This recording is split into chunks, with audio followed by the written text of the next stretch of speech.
कल हम लोगों ने क्या किया था जी, हमने अमाइनो एसिड की कुछ प्रॉपर्टीज हैं जिनको हमने डिस्कस किया था, और उन प्रॉपर्टीज के अंदर फर्स्ट ऑफ ऑल हमने अमाइनो एसिड के अंदर उनकी डिफरेंट टाइप्स पढ़ी थी।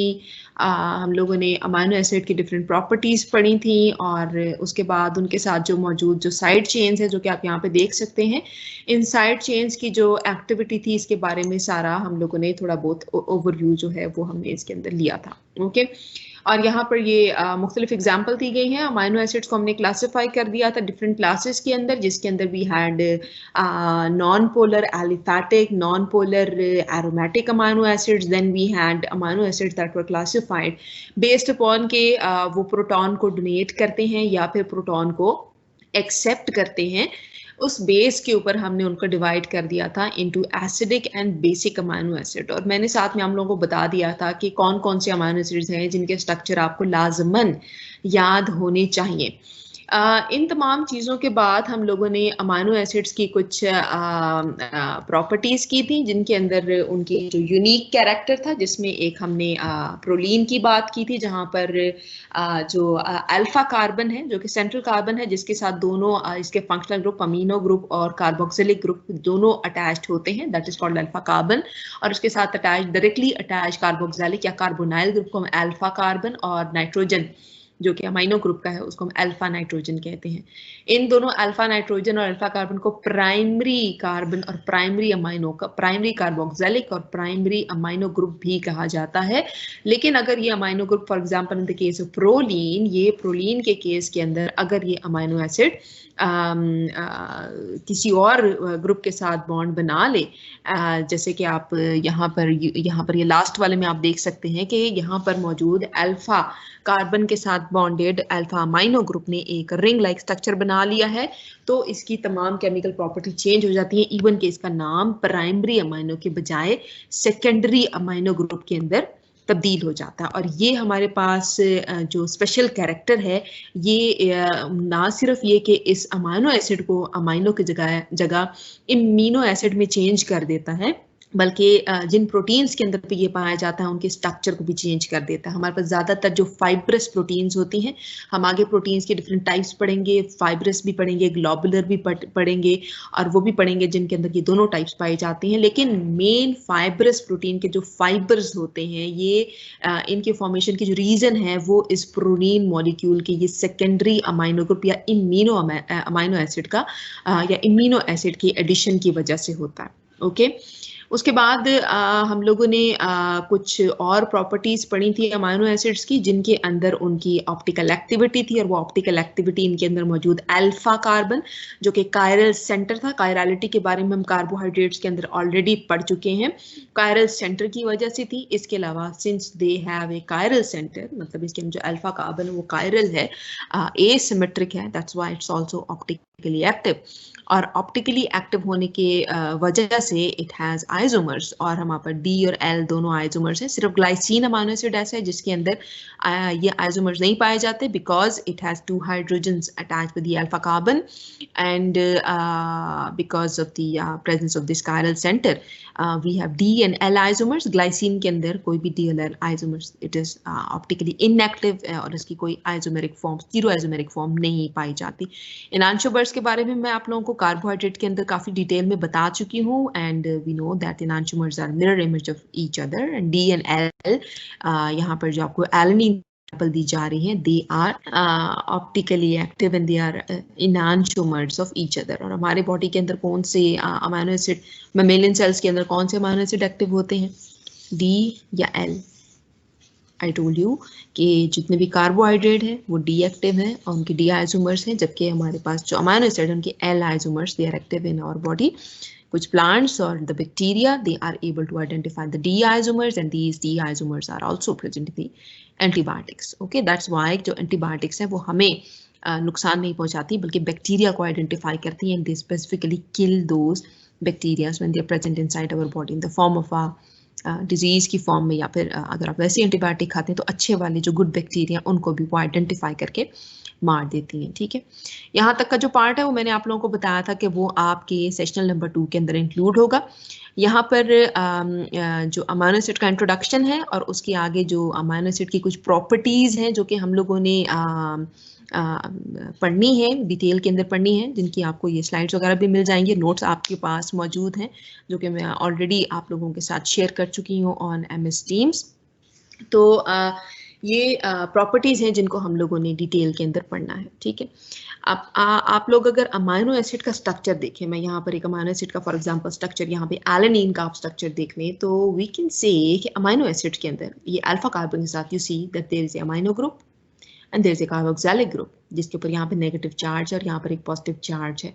सो वी कैन से कि अगर हमारे जो अमाइनो एसिड है किसी एक्वस सोल्यूशन के अंदर पाए जाते हैं, beside from their side chain की बात नहीं कर रही मैं, एक सर्ट अमाइनो एसिड के बेसिक जो स्ट्रक्चर है उसकी बात कर रही हूँ, और उस स्ट्रक्चर के अंदर बिसाइड बीइंग एसिडिक और बेसिक जो हमने इनको प्रॉपर्टीज, आर चेन को भी छोड़ दीजिए, वहां पर मैंने सिर्फ एलानिन के अंदर for example you see here only a methyl group is present here. तो हम अमाइनो एसिड का जब बेसिक स्ट्रक्चर देखते हैं तो वी नो कि इसके अंदर एक अल्फा अमाइनो ग्रुप मौजूद है और अल्फा कार्बोक्सिलिक ग्रुप मौजूद है। ये जो अल्फा कार्बोक्सिलिक ग्रुप मौजूद है इसके अंदर this is a proton donor, so it is a weak acid. इसी तरह जो यहाँ पर जो अमाइनो ग्रुप मौजूद है this is a weak base, it can accept proton. So along with other properties of amino acids, जो हमारे अमाइनो एसिड्स हैं they can act as they are in fact they have ionizable group in their side chains, and also they have these proton donating and accepting species in their main structure, right. तो हम कह सकते हैं कि जो हमारे amino acids हैं they are, अगर वो एक पेप्टाइड लिंकेज के अंदर कंबाइंड हैं तो they have proton donating and accepting properties, और वो तमाम मॉलिक्यूल्स जो कि प्रोटॉन को एक्सेप्ट कर सकते हैं और डोनेट कर सकते हैं इन सोल्यूशन, उनको they can also act as a buffer.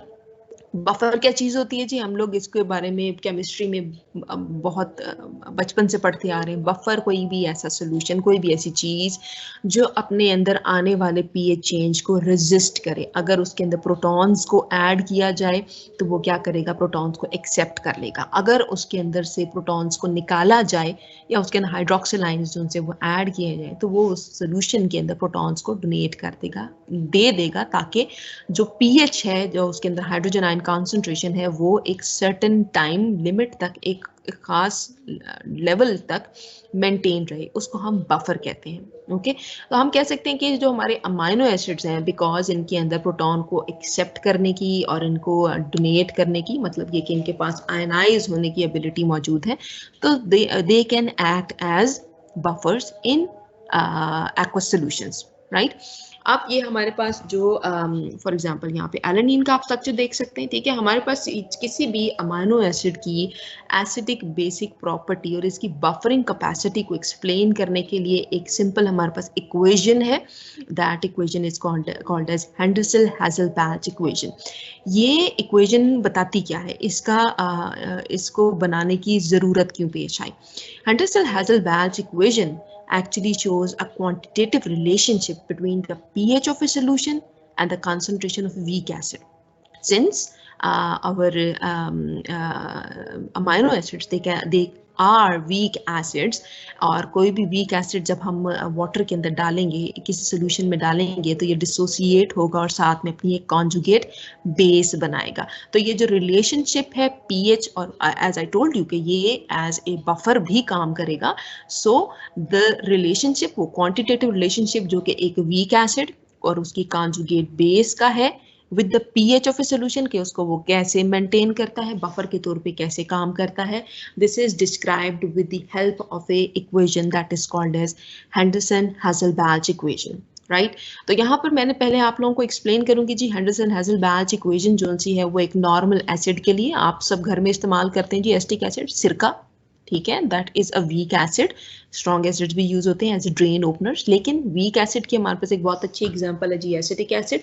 पहले हम लोग इस इक्वेशन को डिराइव करेंगे with the help of the example of this acetic acid which is a weak acid. और यहाँ पर ये जो ग्राफ आपके सामने एक बनाया गया है, इसके अंदर I am going to discuss what is the dissociation का क्या रेट है, कॉन्जुगेट बेस यहाँ पर कहाँ पे है, इसकी बफरिंग कैपेसिटी या बफरिंग रेंज क्या है, और इसके अंदर हाइड्रोजन और हाइड्रोक्सिल आयन की कॉन्सेंट्रेशन, ये तमाम चीज़ें यहाँ पर इसके अंदर I am going to explain those. Okay, so first of all I am going to describe Henderson Hasselbalch equation. इसको हम डिराइव कैसे करते हैं वो भी यहाँ पर मैं आपको बताऊंगी, और then we are going to apply this Henderson Hasselbalch equation on the dissociation या हमारे पास वीक एसिडिक या बफरिंग कैपेसिटी जो अमाइनो एसिड्स की है वो कैसे इसके ऊपर एप्लीकेबल है और उसकी क्या इंपॉर्टेंस है हमारी लाइफ के अंदर। I am going to explain that on the basis of this Henderson Hasselbalch equation. Okay, first of all आप देख लीजिए जी, हमारे पास ये वीक एसिड है, एसिटिक एसिड की यहाँ पर मैंने आपको एग्जांपल दी है। ये जब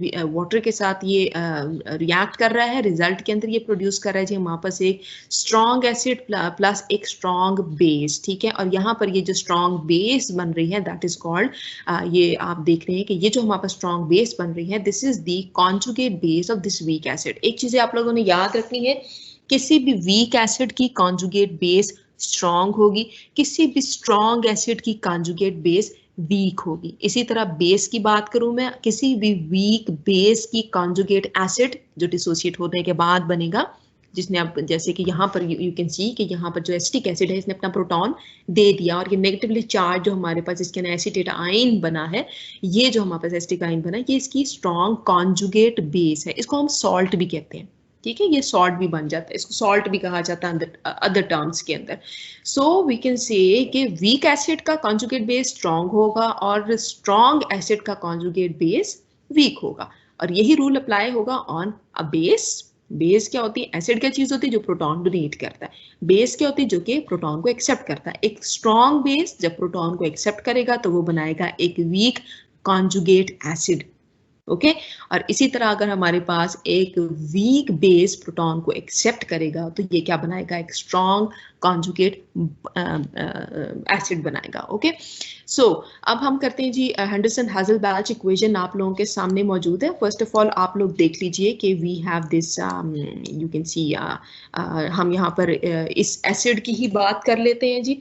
आई एम गोइंग टू, यहाँ पर मैं आप लोगों के साथ कुछ इस इक्वेशन को बना देती हूँ फर्स्ट, और then we are going to, okay right, ठीक है जी। ये हमारे पास है जी एसिड को हम प्रेजेंट करने के लिए यहाँ पर HA लिख देते हैं, दिस इज एन एसिड, और ये हमारे पास जब डिसोसिएट हुआ तो रिजल्ट के अंदर ये प्रोड्यूस कर रहा है जी हमारे पास पॉजिटिव आयंस प्लस इसकी conjugate base which has a negative charge, ठीक है।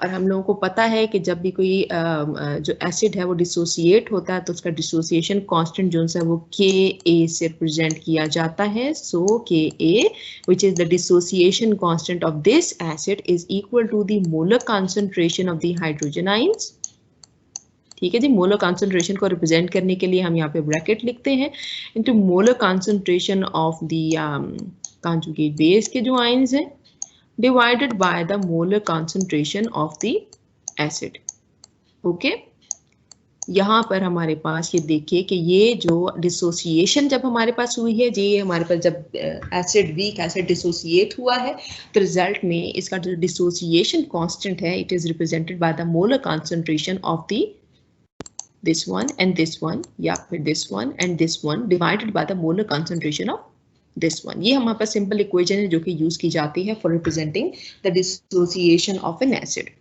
अब यहाँ पर you can see that they are inversely proportional to each other. जितना ज्यादा हमारे पास कोई एसिड जो है वो स्ट्रॉन्ग होगा, जितना ज़्यादा स्ट्रॉन्ग होगा उतनी ज़्यादा मतलब उसके अंदर डिसोसिएशन की एबिलिटी मौजूद होगी, ठीक है। और जितना ज़्यादा हमारा जो कोई एसिड है वो वीक होता है उतना ज़्यादा उसके अंदर डिसोसिएट होने की या प्रोटॉन को डोनेट कर देने की एबिलिटी कम होती है। अब हम आते हैं जी हेंडरसन-हाजलबैच इक्वेशन के अंदर। यहाँ पर हम लोगों ने वही जो मैंने आपको बताया कि एक एसिड है जो कि डिसोसिएट हुआ है और रिजल्ट के अंदर उसने प्रोड्यूस किए हैं जी ये प्रोटॉन्स जो कि उसने सोल्यूशन को दे दिए, साथ में इसने अपना कॉन्जुगेट बेस बनाया और इसकी डिसोसिएशन कांस्टेंट को प्रेजेंट करते हैं बाय दिस इक्वेशन, ओके। अब हम क्या करेंगे, हम दोनों साइड का लेंगे जी नेगेटिव लॉग ऑफ Ka और हमारे पास यहाँ पर negative log of this value.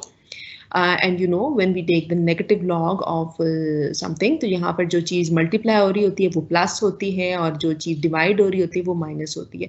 सो इसको हम इस तरह भी लिख सकते हैं, या फिर we can also write negative log of hydrogen ion concentration. यहाँ पे मल्टीप्लाई हो रहा है तो this is plus negative log of all this value, this is the same thing. और then we all know pH की क्या डेफिनेशन होती है. पीएच क्या होता है? पीएच की अगर हम डेफिनेशन पढ़ें, it is negative log of hydrogen ion concentration. ऐसे ही है, negative log of hydrogen ion concentration in any solution is called pH. ठीक है जी.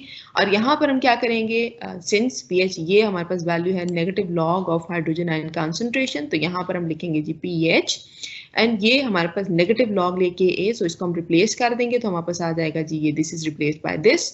So pKa is equal to pH minus negative log of molar concentration of the conjugate base over molar concentration of the acid. अगर हम इसको rearrange करेंगे, अगर हम इसको यहाँ पर ले जाएं and then we put this here, तो result के अंदर this sign ये हमारे पास negative sign plus में change हो जाएगा. VHP plus log molar concentration of the conjugate base over the molar concentration of the weak acid जो कि dissociate हुआ है. And this equation is called as the Henderson-Hasselbalch, right?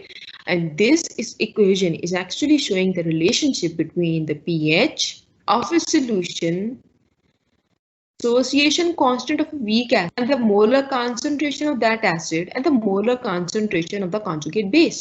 So as I told you, the Henderson-Hasselbalch equation actually shows the dissociation of a weak acid in terms of relationship between the pH of that solution, कि कैसे वो pH maintain कर रहा है, buffering capacity कैसे निकाल रहा है, depending upon the molar concentration of the acid of that weak acid along with the molar concentration of its conjugate base. Okay. अब यही तमाम equation we can also apply that was for a weak acid. ठीक है, ये हम लोगों ने equation derive की फॉर अ वीक एसिड. ठीक है, we can also use this same equation, क्योंकि मैंने आपको बताया है कि हमारे पास जो सा ये जो अमाइनो एसिड्स हैं, यू नो इसके अंदर एक NH है, ठीक है, एक अमाइनो ग्रुप है और साथ में इसके अंदर एक कार्बोक्सिलिक ग्रुप है. ठीक है, और ये कार्बोक्सिलिक ग्रुप क्या करता है, ये अपना ये प्रोटॉन दे सकता है, ये एसिड एंड है इसका, और ये वाला पोर्शन जो सा है जिसके ऊपर 3 प्रोटॉन्स है, ये वाला पार्ट भी अपने प्रोटॉन्स को दे सकता है, बट दिस ये बहुत ही ये स्ट्रॉन्ग है as compare to this one, right.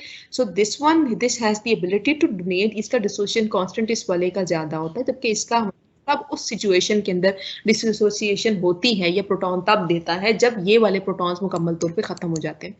So as we can derive the Henderson-Hasselbalch equation for weak acid, we can also derive it for the dissociation of a weak base. ठीक है जी, we can also derive it for the weak base, मतलब जो कि protons को accept करता है. सिर्फ यहाँ पे डिफरेंस क्या होगा, यहाँ पर डिफरेंस ये होगा जी कि यहाँ पर हमारे पर यहाँ पर आप देखिए कि कांजुगेट एसिड कांजुगेट बेस बन रही है, यहाँ पे कांजुगेट एसिड बन रहा होगा, यहाँ पर पीएच लग रहा है, यहाँ पर पीओएच लग जाएगा, pOH. So we will have pOH, ठीक है, negative log of hydrogen equal to A of a base, ठीक है, और plus log molar concentration log of log, इधर में लिखना रह गया मेरा. ठीक है, यहाँ पर हमारे पास आएगा, फॉर एग्जांपल इसको मैं B लिख देती हूँ और इसके ऊपर होगा जी positive charge, molar concentration of the conjugate, ये क्या है कॉन्जुगेट, ये क्या था कॉन्जुगेट बेस था, ये कॉन्जुगेट एसिड है, over the molar concentration of that weak base, जिसको मैं WB का नाम दे देती हूँ, of a weak base. So we can use this Henderson-Hasselbalch equation not only for क्या इसे कह रहे हैं हम जी, okay, we can use this equation not only for a weak acid but also for a weak base, right? Okay, then अब हम लोग ये equation जो है इसको हम ये बफरिंग कैपेसिटी कैसे हमारे पास शो करती है किसी भी अमाइनो एसिड के ऊपर कैसे. फर्स्ट ऑफ ऑल मैं आप लोगों को बफर की एक दफ़ा फिर डेफिनेशन बता देती हूँ. Buffer is any solution that resist changes in its pH when we add some acid or base inside it. मतलब ये कि हम या तो इसके अंदर कोई भी प्रोटॉन्स को ऐड कर रहे हैं या प्रोटॉन्स को रिमूव कर रहे हैं. रिमूव करने के लिए we are just adding a base. Hydroxyl ions डालेंगे तो वो उसके साथ ऑब्वियसली प्रोटॉन्स हाइड्रोक्सिल के साथ कंबाइन कर जाएंगे, वाटर बन जाएंगे. So we are obviously actually removing the protons from that solution.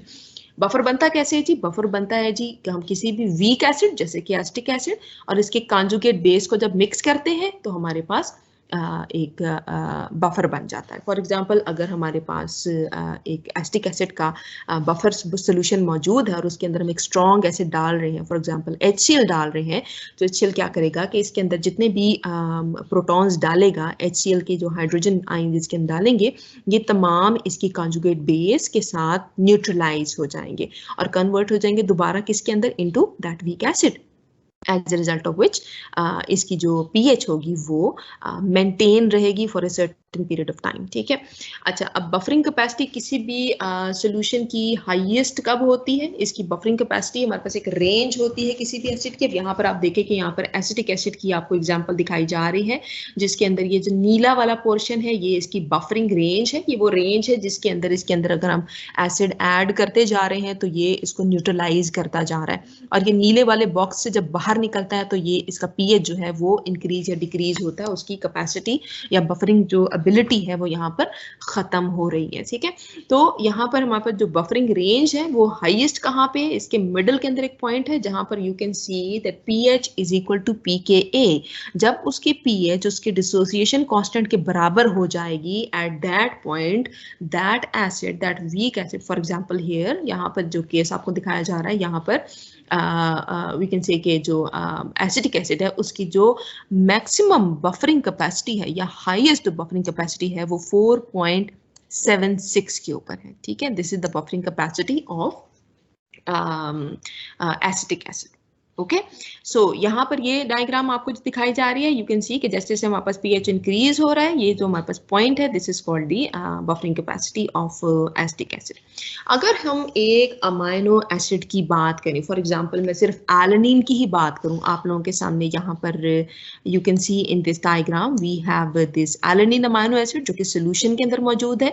यहाँ पर we have pH less than 2 and then we are adding the hydroxyl ions inside it. Protons इसके अंदर ऐड किए जा रहे हैं और यू कैन सी कि यहाँ पर जब हाइड्रोक्सिल आयन ऐड किए जा रहे हैं तो रिजल्ट में हमारे पास जो कार्बोक्सिलिक का हाइड्रोजन है वो इसके साथ डोनेट हो रहा है. उसके बाद इसकी फॉर्म 1 है, फॉर्म 2 है और उसके बाद इसकी फॉर्म 3 है. जो हमारे पास एसिटिक एसिड था उसके अंदर उसकी दो फॉर्म्स थी. एक उसकी फॉर्म थी जिसके अंदर उसके पास प्रोटॉन मौजूद था और दूसरी इसकी फॉर्म थी जिसके अंदर इसने प्रोटॉन अपना दे दिया था. तो we had form 1 and form 2. लेकिन in case of an amino acid मैंने आपको बताया कि अमाइनो एसिड के अंदर दो रीजन ऐसे हैं जो कि प्रोटॉन को दे सकते हैं, डोनेट कर सकते हैं. एक इसका कार्बोक्सिलिक एंड है और दूसरा इसका अमाइनो एंड है. तो फर्स्ट ऑफ ऑल अगर हमारे पास एलानिन के सोल्यूशन को, के बफर्ड सोल्यूशन को, क्योंकि ये एक वीक बे एसिड है, इसके सोल्यूशन के में प्रोटॉन्स को ऐड किया जाएगा, तो फर्स्ट ऑफ ऑल इसका जो कार्बोक्सिलिक एंड है वो डिसोसिएट होगा, राइट. और जब वो डिसोसिएट कंप्लीटली हो जाएगा तो उसके बाद इसका जो अमाइनो टर्मिनल है वो अपने प्रोटॉन्स को डिसोसिएट करेगा. सो वी हैव फॉर्म 1 जिसके अंदर we both the carboxylic end और जो अमाइनो एंड है ये दोनों फुली प्रोटोनेटेड हैं. सेकेंड फॉर्म के अंदर कार्बोक्सिलिक एंड ने अपना जो उनसा कार्बोनाइल कार्बन जो है उसने अपना हाइड्रोजन दे दिया है, COO नेगेटिव फॉर्म मौजूद है. थर्ड फॉर्म के अंदर यू कैन सी कि हमारे पास जो अमाइनो टर्मिनल है उसने अपना प्रोटॉन जो है उसको उसके बीच में हमारे पास एक फॉर्म है जिसके अंदर you can also see form 2 के अंदर एक और स्पेशल चीज आपको नजर आ रही है कि आपके पास जो अमाइनो एंड है उसके ऊपर भी पॉजिटिव चार्ज मौजूद है और कार्बोक्सिलिक एंड के ऊपर एक प्रोटॉन दे देने के बाद we have a negative charge on that.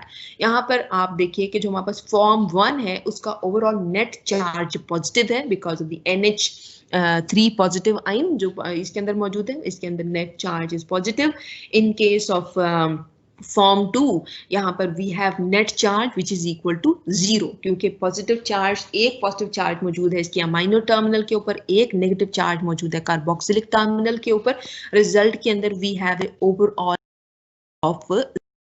हमारे पास कोई भी ऐसा बायोमोलिक्यूल जिसके ऊपर इक्वल अमाउंट के ऊपर पॉजिटिव और नेगेटिव चार्ज दोनों मौजूद हो, that is called a zwitter ion और उस को हम आइसो इलेक्ट्रिक पॉइंट भी कहते हैं। Okay, do you understand?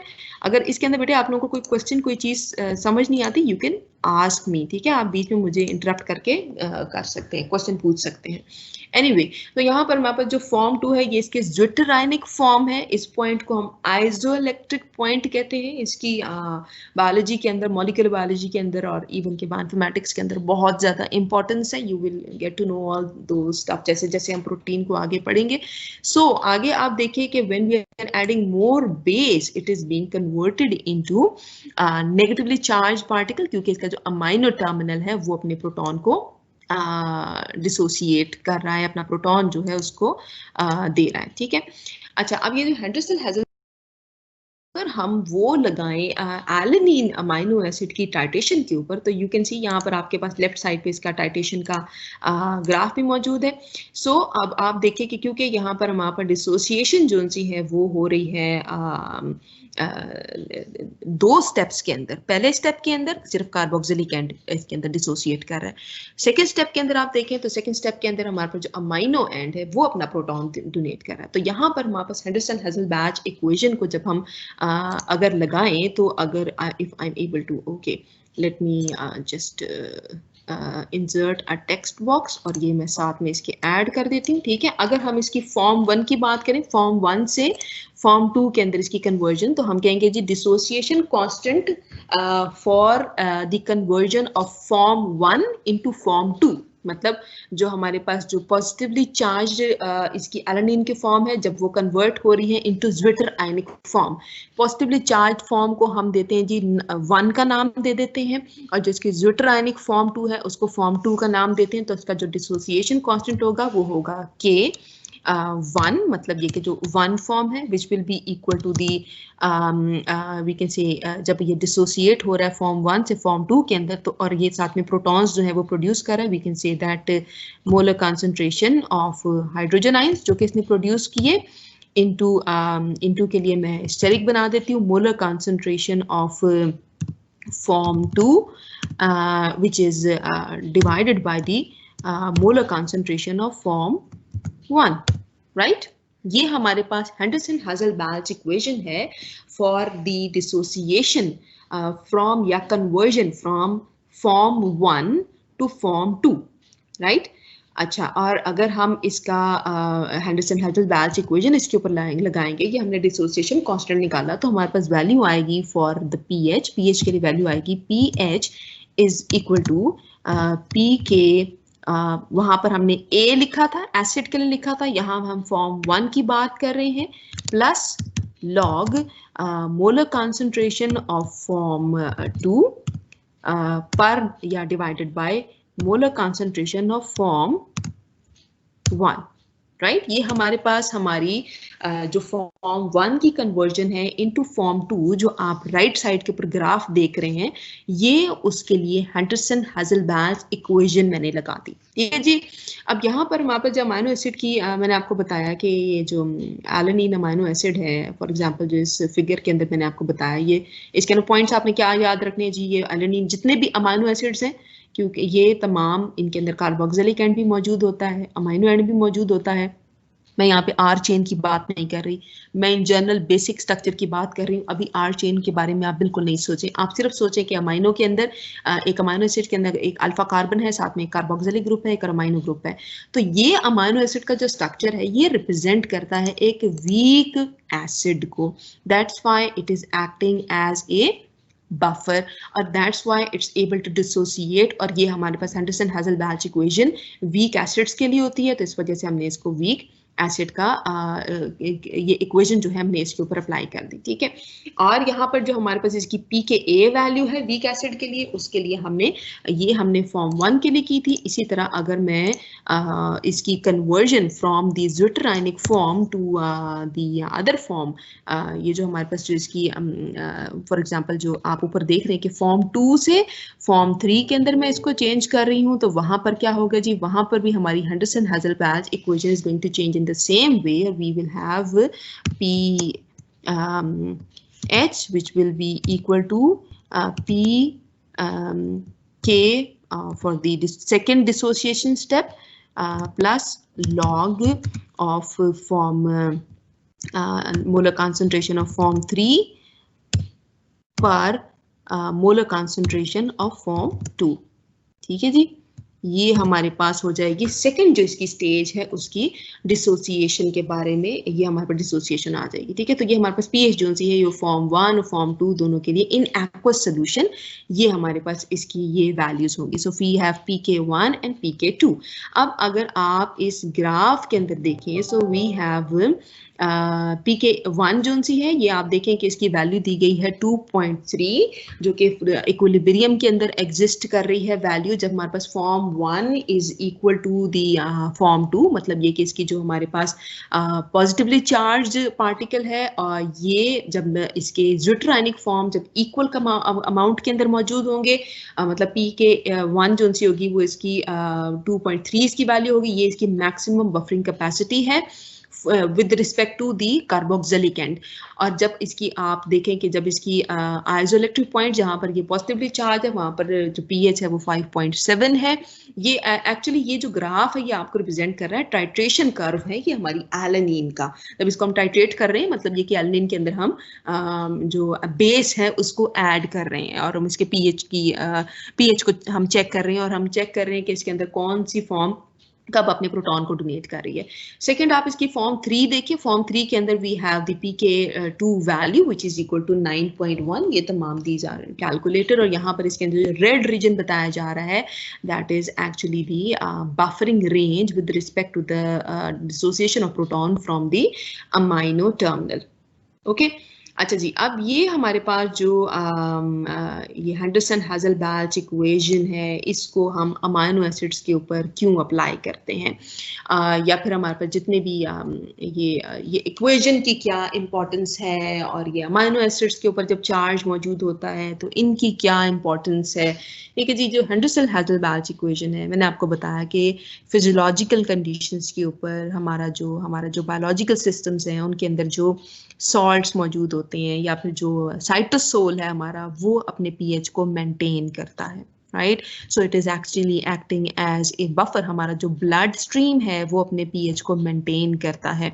इसके अंदर भी ये जो हेंडरसन हाजलबैच इक्वेशन जो सी है ये प्रिडिक्ट करती है कि अगर हमारे ब्लड के अंदर कार्बन डाइऑक्साइड का अमाउंट या ऑक्सीजन का जो लेवल है, फॉर एग्जांपल बाइकार्बोनेट जो आयंस हैं ये कार्बन डाइऑक्साइड का लेवल या फिर इवन के अगर जैसे कि सर्दियों के अंदर लोग जो है वो हीटर लगा के सो जाते हैं तो कार्बन मोनोऑक्साइड ये तमाम चीज़ें बाइकार्बोनेट आयंस बनाती हैं और ये आयंस हमारे पीएच के बैलेंस को किस तरह डिस्टर्ब करते हैं और रिजल्ट के अंदर हमारे पास एब्जॉर्प्शन मॉलिक्यूल्स की कैसे डिस्टर्ब होती है with respect to the pH of different type of drugs. For example जैसे कि आप लोगों को अगर खुदा ना खास्ता आप में से कोई बीमार हो जाए तो डॉक्टर कहते हैं जी ये दवाई आपने खाना खाने से पहले लेनी है, ये दवाई आपने खाना खाने के आधे घंटे के बाद लेनी है, ये वाली दवाई आपने चबानी है, ये वाली दवाई जो सी है ये कैप्सूल की फॉर्म के अंदर है, इसके ऊपर जी ये प्लास्टिक टाइप लगता है बट इट इज बायोडिग्रेडेबल, ये डिजोल्व हो जाता है एक सर्टन पानी के अंदर डिजोल्व नहीं होता, कभी पानी के अंदर डिजोल्व हो जाता है जो कैप्सूल के ऊपर प्लास्टिक टाइप कवरिंग होती है। तो ये जो हमारी जितनी भी ड्रग्स डिज़ाइन की गई हैं इन तमाम की जो एब्जॉर्प्शन होती है वो डिपेंड करती है पीएच ऑफ द पार्ट जहाँ पर इसकी एब्जॉर्प्शन होनी चाहिए। यहाँ पर आपके सामने एक फिगर बनी है जिसके अंदर जो आप देखिए कि हेंडरसन हाजलबैच इक्वेशन ही यहाँ पर मौजूद है। We have pH is equal to pKa plus log of drug की ionized form divided by drug की अनआयनाइज्ड फॉर्म। ठीक है, तो जो हमारी ज़्यादातर जो हम ड्रग्स लेते हैं, ज़्यादातर जो हम मेडिसिन लेते हैं, फॉर एग्जांपल अगर मैं एस्पिरिन की बात करूँ जो कि नॉर्मली ये जो हम सर दर्द वगैरह के लिए किसी किस्म के दर्द के लिए इस्तेमाल करते हैं या फिर इवन के मॉर्फिन भी जो हमारे पास ये जो मेडिसिन हैं ये तमाम they are all either weak acids or they are weak bases। ठीक है, ये हमारे पास डिसोसिएटेड फॉर्म के अंदर जब बॉडी के अंदर जाएंगे कुछ इन्वायरमेंट के अंदर जाएंगी तो इनकी जो डिसोसिएशन है वो डिसाइड करेगी वेदर कि इन्होंने एब्जॉर्ब होना है और कहाँ पर एब्जॉर्ब होना है। ठीक है, फॉर एग्जांपल आपको पता है कि हमारी जो सी प्लाज्मा मेम्ब्रेन्स हैं, प्लाज्मा मेम्ब्रेन के ऊपर अगर हम देखें तो आप जानते हैं कि हमारी plasma membrane is positively charged from outside, it's negatively charged from inside.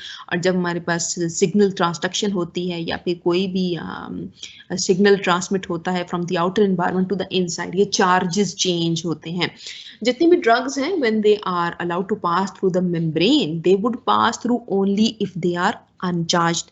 ठीक है. फॉर एग्जाम्पल हम अगर एस्पिरिन की बात करें तो एस्पिरिन जो सी है ये एक वीक एसिड है. ठीक है. जब ये अपनी अनचार्ज फॉर्म के अंदर होगा, ये मेम्ब्रेन्स जितनी भी हमारी प्लाज्मा मेम्ब्रेन्स हैं उनसे पेनिट्रेट कर जाएगा. लेकिन अगर ये अपनी डिसोसिएटेड फॉर्म के अंदर, चार्ज्ड फॉर्म के अंदर मौजूद होगा तो ये पेनिट्रेट नहीं कर सकेगा. इसी तरह मैं आप लोगों को एक वीक बेस की एग्जांपल देती हूँ. मॉर्फिन हमारे पास एक ड्रग है, ये पेन किलर है, इसके अलावा इसकी अदर एक्टिविटीज भी इसकी मौजूद हैं.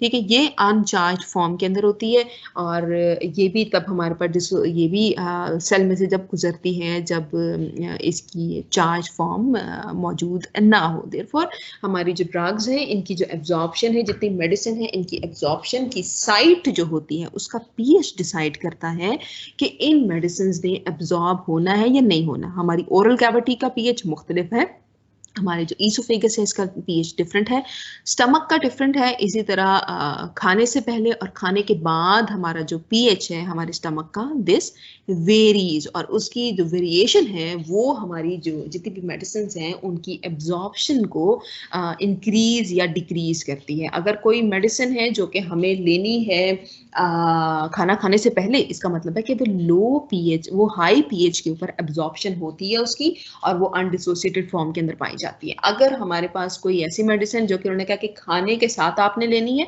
क्योंकि जब हम खाना खाएंगे तो क्या होगा कि गैस्ट्रिक जूसेस हैं वो रिलीज होंगे और दे आर गोइंग टू, क्योंकि उनका काम क्या है, फूड को ब्रेक डाउन करना है, तो फूड को ब्रेक करने के लिए they are going to increase the pH. और जब पीएच इंक्रीज होगा तो ड्रग के ऊपर जो चार्ज है इट्स गोइंग टू वेरी, और उस चार्ज की वेरिएशन की वजह से इसकी एब्जॉर्प्शन स्टमक के अंदर होगी.